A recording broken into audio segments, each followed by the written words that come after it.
Hello everyone, welcome again. Friends, आज discuss करेंगे आगे के कुछ क्वेश्चंस मैथ्स की सीरीज़ में।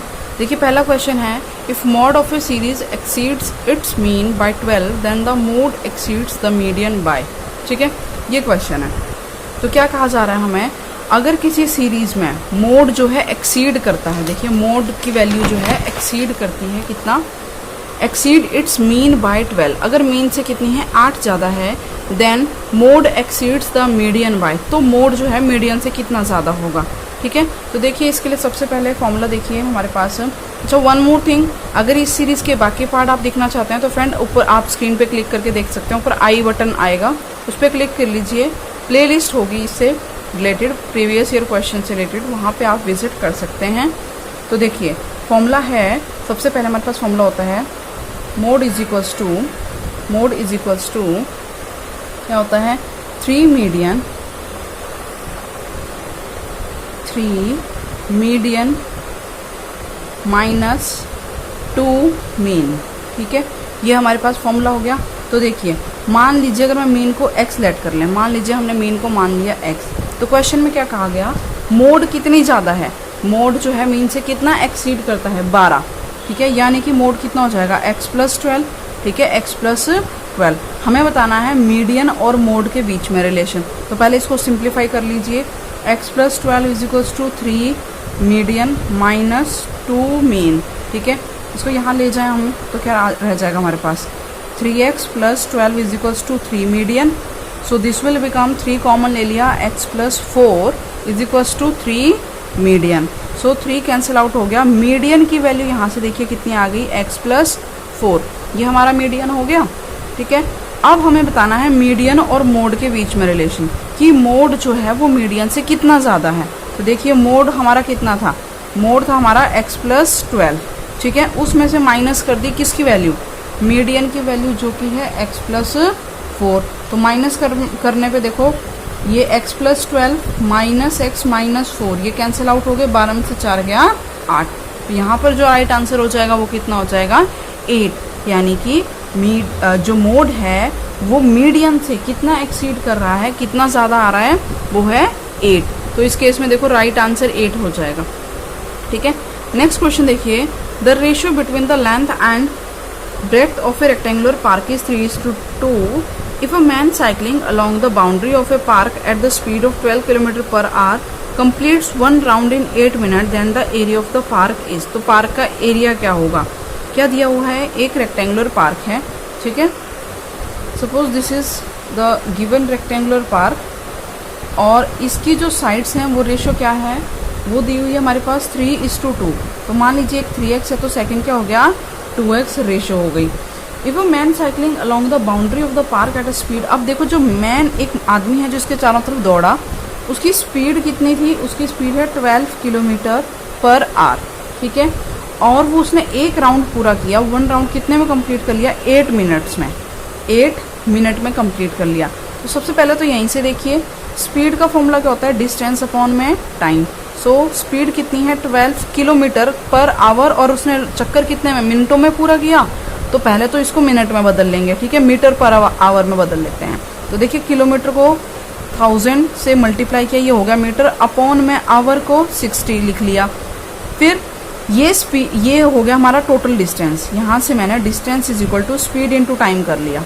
ठीक है, डिस्टेंस निकालने के लिए क्या हो जाएगा, देखो distance equal to speed into time, तो ये हमारी स्पीड है, ये जो मैंने अभी यहाँ पे वैल्यू लिखी ये क्या हो गई मेरी स्पीड। ठीक है, टाइम कितना दे रखा है, 8 मिनट, तो स्पीड इंटू टाइम किया तो जो मुझे वैल्यू मिलेगी वो क्या मिल रहा है, डिस्टेंस। ठीक है, चाहे यहाँ लिखिए आप, चाहे इस तरफ लिख लीजिए, इस तरीके से। तो डिस्टेंस क्या हुआ, ये जो वैल्यू आएगी डिस्टेंस आएगा, कैंसिल आउट कर लीजिए यहाँ से। ठीक है, 6 दूनी 12 तो और 8 दूनी 16, तो ये 1600 मीटर, ये हमारा टोटल डिस्टेंस आ गया। यानी कि यहाँ से लेके ये पूरा पार्क जो है ये कितना है, 1600 मीटर की दूरी है इसकी पूरी, ये आउटर बाउंड्री। अगर बाउंड्री 1600 मीटर है तो ये जो बाउंड्री है ये हमें क्या दे रहा है, पेरीमीटर।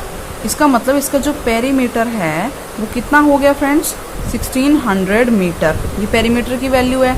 अच्छा, अब पेरीमीटर के लिए देखिए साइड का हमारे पास कुछ लिंक दिया हुआ है, 3x और 2x, साइड का रिलेशन भी है। कि अगर साइड लेंथ इतनी है, ब्रेड्थ इतनी है, तो यहाँ से भी हम पेरीमीटर निकाल सकते हैं। तो देखो यहाँ से जो पेरीमीटर की वैल्यू आएगी वो क्या आ जाएगी, पेरीमीटर क्या होता है 2 इंटू एल प्लस बी, ठीक है, l plus b. So 2 into what is l here 3x plus 2x, this will become 5x into 2 that is 10x। Okay 10x आ गया। ये 10x किसके इक्वल होना चाहिए 1600 के, 10x किसके इक्वल होना चाहिए 1600 के, है ना। ये भी तो पेरीमीटर है और जो ये आंसर आया ये भी पेरीमीटर है। तो देखिए यहाँ से मैं ये इरेज कर रही हूँ अब, तो ये वैल्यू हमारे पास क्या हो जाएगी, यानी कि 10x जो है वो कितने के इक्वल हुआ 1600 मीटर के। तो x कितने के इक्वल हुआ, 0 कैंसिल आउट, 160 मीटर। तो लेंथ और ब्रेड्थ कितनी हो जाएगी, तो लेंथ हो गई 3 इंटू 160 और ब्रेड्थ हो जाएगी 2 इंटू 160, ठीक है। मैं कैलकुलेट नहीं करूँगी इसको यहाँ पर, ठीक है। ये हो गई लेंथ, ये हो गई ब्रेड्थ। अब देखिए हमें फाइंड आउट करना था इसका एरिया, यानी कि ये पूरा बताना है कितना है एरिया। ओके, एरिया का फॉर्मूला क्या होगा, ट्राइंगल का सॉरी रेक्टेंगल का एरिया क्या हो जाएगा, length multiply breadth, length multiply breadth. So what is length here 3 into 160 into breadth कितनी है 2 इंटू 160। तो जो ये आंसर आएगा आप लोग कमेंट में बता दीजिए, ठीक है। बहुत सिंपल क्वेश्चन है, मीटर स्क्वायर में आपका आंसर आएगा, मीटर स्क्वायर, यूनिट क्या रहेगी मीटर स्क्वायर, क्योंकि सब कुछ मीटर में है तो मीटर स्क्वायर में आंसर होगा। ओके, तो ये आपके सामने ऑप्शंस हैं, आप लोग इनमें से राइट वैल्यू बताइएगा क्या कौन सी आई है, जो टिक किया है बच्चे ने वही या कुछ और आएगी, ठीक है। नेक्स्ट क्वेश्चन देखिए अब, नेक्स्ट क्वेश्चन काफ़ी अच्छा क्वेश्चन है, ठीक है। ये मुझे लग रहा है इन्होंने डायरेक्ट वैसे कर दिया है, पर ये मेथड नहीं है सही। देखो x cube plus a x square plus b x plus c का एक शून्यक -1 है तो अन्य शून्यकों का गुणनफल बराबर है। क्या कहना चाह रहा है इंग्लिश मीडियम में, if one of the zeros of the polynomial x cube plus a x square plus b x plus c is -1 then the product of other 2 zeros is equals to. Other 2 zeros का product क्या होगा, ये हमारे पास option है, देखिए, ठीक है। इस तरीके से ऑप्शन है, काफ़ी अच्छा क्वेश्चन है, ठीक है।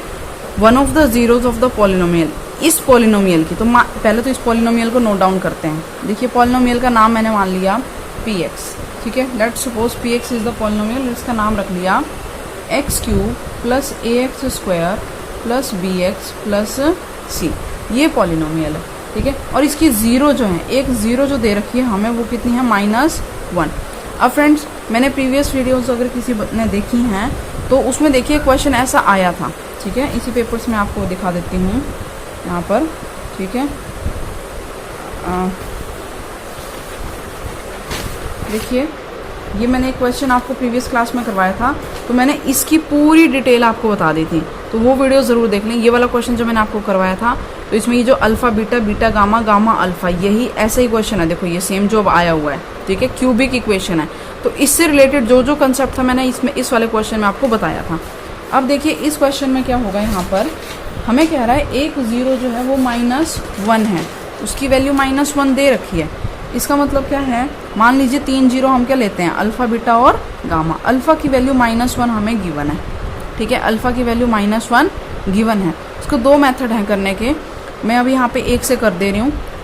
अगर वीडियो शॉर्ट ज़्यादा लंबी ना बनी तो अभी कर लेंगे, अदरवाइज़ फिर नेक्स्ट वीडियो में डिस्कस करेंगे। ओके, तो देखिए p x is equal to x cube plus a x square plus b x plus c, zero कितनी है -1। मान लीजिए आपने एक जीरो मान ली अल्फ़ा, एक जीरो यानी कि एक जो एक्स का आंसर एक आ रहा है ना वो -1 है, 2 का हमें नहीं पता। आपको हमसे सिंपल ये पूछा कि बाकी दो का रिलेशन जो है, यानी कि प्रोडक्ट, उन 2 का जो प्रोडक्ट है वो किसके इक्वल है, ये हमें बताना है। तो देखिए अल्फ़ा कितना है -1, तो अब देखो 3 रिलेशन हमारे पास होते हैं जीरोस की, alpha plus beta plus gamma, किसके इक्वल, जनरल फॉर्म देखो क्वाड्रेटिक क्यूबिक इक्वेशन की, a x square plus a x cube plus b x square plus c x plus d, ये होती है जनरल फॉर्म। तो जनरल फॉर्म में alpha plus beta plus gamma किसके equal होते हैं, -b/a, इस वैल्यू के जो स्क्वायर के साथ होती है, -b/a, -b/a। तो अब देखिए यहाँ पर किसके इक्वल होता है, -b/a। यहाँ पे b क्या है हमारा, ये a है, ये b है, तो b क्या हो जाएगा -a, और a कितना है हमारे पास 1, ठीक है। आप इस इक्वेशंस में से ए बी सी और डी अलग लिख सकते हैं। ए की वैल्यू है हमारे पास यहाँ पर 1, बी है ए, सी है बी और डी है हमारे पास सी के इक्वल। तो -a/1 आ गया। अल्फ़ा की वैल्यू कितनी थी? -1। तो क्या मैं अल्फ़ा की जगह यहाँ -1 पुट कर देती हूँ, ठीक है। तो यहाँ से देखो बीटा प्लस गामा की वैल्यू क्या आ गई? -a+1, ठीक है फ्रेंड्स, ये ध्यान रखते जाइएगा। ये पहली इक्वेशन। अब देखिए नेक्स्ट रिलेशन होता है alpha beta plus beta gamma plus gamma alpha is equals to c/a। So what is c here? b। c किसके इक्वल है? b के इक्वल। तो b/a की वैल्यू 1 है, लिखे ना लिखें बराबर है, ठीक है। अब यहाँ पे अल्फ़ा की वैल्यू हमारे पास है -1, तो आप पुट कर दीजिए जहाँ जहाँ अल्फ़ा था। देखो यहाँ पे अल्फ़ा है, यहाँ अल्फ़ा है, तो मैं अल्फ़ा की जगह यहाँ माइनस बीटा और यहाँ से अल्फ़ा हटाया तो ये बन जाएगा माइनस गामा। ओके, ठीक है। अब मैं गामा और बीटा को अगर कॉमन ले लूँ, एक साथ लिख लूँ, तो माइनस गामा या minus beta plus gamma is equals to b के इक्वल होगा।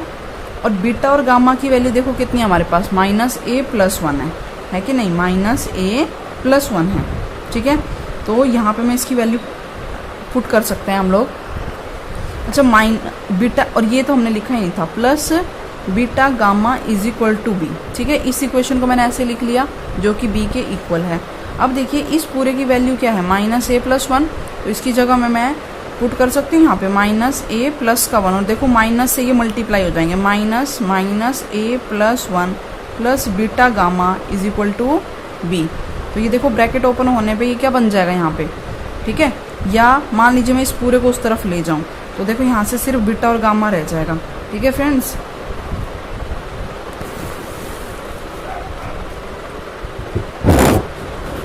यहाँ पर देखिए आप, ठीक है। ये बन जाएगा हमारे पास a-1 plus beta gamma is equals to b. तो यहाँ से बीटा गामा की वैल्यू कितनी आ गई? अगर मैं ये यहाँ ले जाऊँ तो b - a और यहाँ पे +1, ठीक है। b - a +1 beta gamma. तो ये क्वेश्चन सॉल्व हो गया। हमें पूछा था बाकी दो का प्रोडक्ट बताइए क्या आएगा, बाकी दो का प्रोडक्ट बताइए क्या आएगा। तो ये आ गया हमारे पास यहाँ पर, ठीक है, बीटा गामा। अच्छा, अगर इसको वेरीफाई करना है कि ये सही है या ना नहीं है, तो देखिए थर्ड, इसके बाद जो थर्ड केस होता है वो कौन सा होता है? अल्फ़ा बीटा गामा किसके इक्वल होता है? d/a। तो लास्ट वैल्यू क्या है? -c, ठीक है, -c। और यहाँ पे देखो अल्फ़ा कितना था हमारे पास? -1 इंटू बीटा गामा, यानी कि माइनस का beta into gamma is equal to -c। ये हो गया कैंसिल। बीटा गामा की वैल्यू क्या हो गई हमारे पास? b - a+1, ठीक है। यानी कि ये जो वैल्यू है c, ये हमारा इसके इक्वल होना चाहिए। ओके, या तो बीटा गामा c है या b - a+1। देखिए यहाँ से ऑप्शन में फर्स्ट ऑप्शन ही हमारा राइट बैठ रहा है, b - a+1, ठीक है फ्रेंड्स। अच्छा, इसी को अगर वेरीफाई करना हो चाहे तो ऐसे कर लें, या यहाँ तक आई होप ये समझ में आ गया होगा। देखो एक और चीज़, अगर ये क्वेश्चन है और एक इसकी ज़ीरो हमें दे रखी है, मतलब इसका एक सॉल्यूशन दिया हुआ है कि -1 इसका एक सॉल्यूशन है, ज़ीरो है। तो देखिए -1 अगर इसका सॉल्यूशन है तो हम जब इस पे p x की जगह यहाँ -1 पुट करेंगे तो वो किसके इक्वल होना चाहिए? 0 के इक्वल। तो p -1 रखने पे देखो क्या आ जाएगा, ठीक है। p यहाँ -1 पुट करें तो ये क्या बनेगा हमारे पास?